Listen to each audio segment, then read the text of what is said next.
മക്കളുമരെ, the way to success എന്ന ചാനലിലേക്ക് ഏവർക്കും സ്വാഗതം.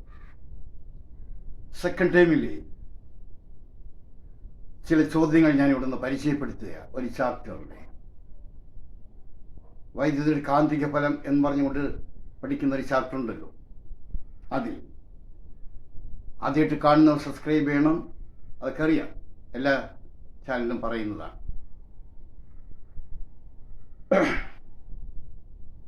ബോർഡിൽ ഒരു ചിത്രം ഞാൻ വരച്ചിട്ടിട്ടുണ്ട്. അത് എന്താണ് എന്ന് നമുക്ക് എഴുതി അവിടെ വയ്ക്കണം. ആ ഉപകരണം ഏതാണെന്ന് അറിയണം. അതിനുവേണ്ടി ഈ ഭാഗങ്ങളൊക്കെ നമുക്കൊന്ന് നോക്കാം. ഒന്ന് ആർമേച്ചർ, രണ്ട് ഫീൽഡ് കാന്തം, മൂന്ന് അർദ്ധവളയങ്ങൾ സ്പ്ലിറ്റ് റിങ്സ്, നാല് ഗ്രാഫൈറ്റ് ബ്രഷുകൾ. ഈ ബ്രഷുകളെ ബന്ധിപ്പിച്ചിരിക്കുന്നത് ഒരു സെല്ലുമായിട്ടാണ്. സെല്ലിന്റെ പോസിറ്റീവ്, ഇത് നെഗറ്റീവുമാണെന്ന് എനിക്കറിയാം. പോസിറ്റീവിൽ നിന്നും വൈദ്യുതി ABCD എന്നീ ചാലകങ്ങൾ, ആ AB എന്ന ചാലകത്തിന്റെ വൈദ്യുതപ്രവാഹ ദിശ Bയിൽ നിന്ന് Aയിലേക്കാണ്. അത് CD-യിൽ വരുമ്പോൾ Cയിൽ നിന്ന് Dയിലേക്കാണ്. അപ്പോൾ വൈദ്യുതപ്രവാഹമുള്ള ചാലകമാണ്. കാന്തിക മണ്ഡലത്തിലാണ് സ്ഥിതി ചെയ്യുന്നത്.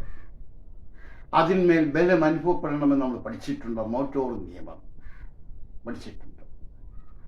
ആ ചാലകം എങ്ങോട്ടാണ് ചലിക്കുന്നത് എന്ന് കണ്ടെത്തുവാൻ പ്ലമിങ്ങിന്റെ ഇടത് കൈ നിയമം നമുക്ക് സഹായകമാകും.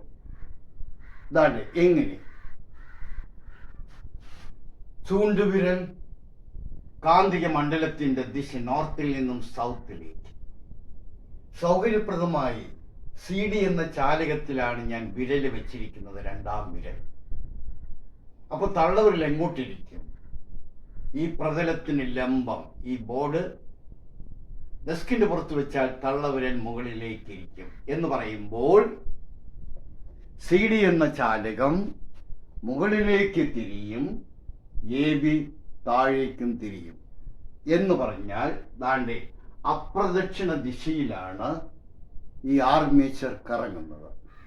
ഇവിടെ വൈദ്യുതി കൊടുക്കുന്നു, ഇവിടെ യാന്ത്രിക ഫലം നമുക്ക് ലഭിക്കുകയാണ്. ഈ ഉപകരണം ഏതാണെന്ന് ചോദിച്ചാൽ DC മോട്ടോർ. കണ്ട, ഉപകരണം ഏത്? DC motor. ഇവിടെ അപ്രദക്ഷിണ ദിശയിലാണ് ചാലകം ചലിക്കുന്നത്, കറങ്ങുന്നത്. വീട്ടിൽ കിടക്കുന്ന ഫാനൊക്കെ കണ്ടിട്ടുണ്ടല്ലോ. പ്രദക്ഷിണ ദിശയിലാക്കണമെങ്കിൽ എന്തെങ്കിലും മാർഗമുണ്ടോ? രണ്ട് മാർഗങ്ങളുണ്ട്. രണ്ടും കൂടെ എഴുതിക്കളയരുത്. ഏതെങ്കിലും ഒന്നേ ചെയ്യാവൂ. എങ്ങനെ? സെല്ലിന്റെ ധ്രുവങ്ങൾ പരസ്പരം മാറ്റണം, ഒന്ന്. അതല്ലെങ്കിൽ നോർത്തും സൗത്തും പരസ്പരം മാറ്റണം. ഏതെങ്കിലും ഒന്നേ ചെയ്യാവൂ. രണ്ടും ചെയ്തു കഴിഞ്ഞാൽ ആർമേച്ചർ പഴയ രീതിയിലേക്ക് ഇറങ്ങും, അപ്രദക്ഷിണ ദിശയിലേക്ക് ഇറങ്ങും. ഒന്നുകിൽ സെല്ലിന്റെ പൊളാരിറ്റി മാറ്റാം, അല്ലെങ്കിൽ നോർത്ത് പോളും സൗത്ത് പോളും ഇന്റർചേഞ്ച് ചെയ്യണം, പരസ്പരം മാറ്റണം. മാറ്റിയാൽ ആർമേച്ചർ പ്രദക്ഷിണ ദിശയിൽ കറങ്ങും. ഇവിടെ അപ്രദക്ഷിണ ദിശയിലാണ്. ഈ ചിത്രത്തിൽ നോക്കിയാൽ അറിയാവുന്നത്. ഇനി ഈ ഉപകരണം ഏതാണ്? ദാണ്ടെ DC മോട്ടോറാണ്. പ്രവർത്തന തത്വം എന്താണ്? മോട്ടോർ നിയമം. എന്താ മോട്ടോർ നിയമം? A force is experienced in a current carrying conductor when it is situated in a magnetic field. കാന്തിക മണ്ഡലത്തിൽ സ്ഥിതി ചെയ്യുന്ന വൈദ്യുതപ്രവാഹമുള്ള ചാലകം, അതിന്മേലൊരു ബലം അനുഭവപ്പെടുന്നു. അതാണ് മോട്ടോർ നിയമം. ഇനി ABCD എന്നീ ചാലകത്തിന്റെ ചലനദിശ. AB താഴേക്ക്, CD മുകളിലേക്ക്. ഇനി ഇതിന് സഹായകമായ നിയമം പ്ലമിങ്ങിന്റെ ഇടത് കൈ നിയമം. എന്തിനു സഹായകം? ഈ ചാലകത്തിൻ്റെ ചലനദിശ കണ്ടുപിടിക്കുവാൻ സഹായിക്കുന്ന നിയമം പ്ലമിങ്ങിൻ്റെ ഇടത് കൈ നിയമം. ഇവിടെ നടക്കുന്ന എനർജി ചേഞ്ച് എന്താണ്? ഇവിടെ നടക്കുന്ന ഊർജ മാറ്റം എന്താണ്? ദാണ്ടെ വൈദ്യുതോർജം യാന്ത്രികോർജമായി മാറുന്നു, വൈദ്യുതോർജം യാന്ത്രികോർജമായിട്ട് മാറുന്നു. Electrical energy is converted into mechanical energy എന്നവിടെ എഴുതണം.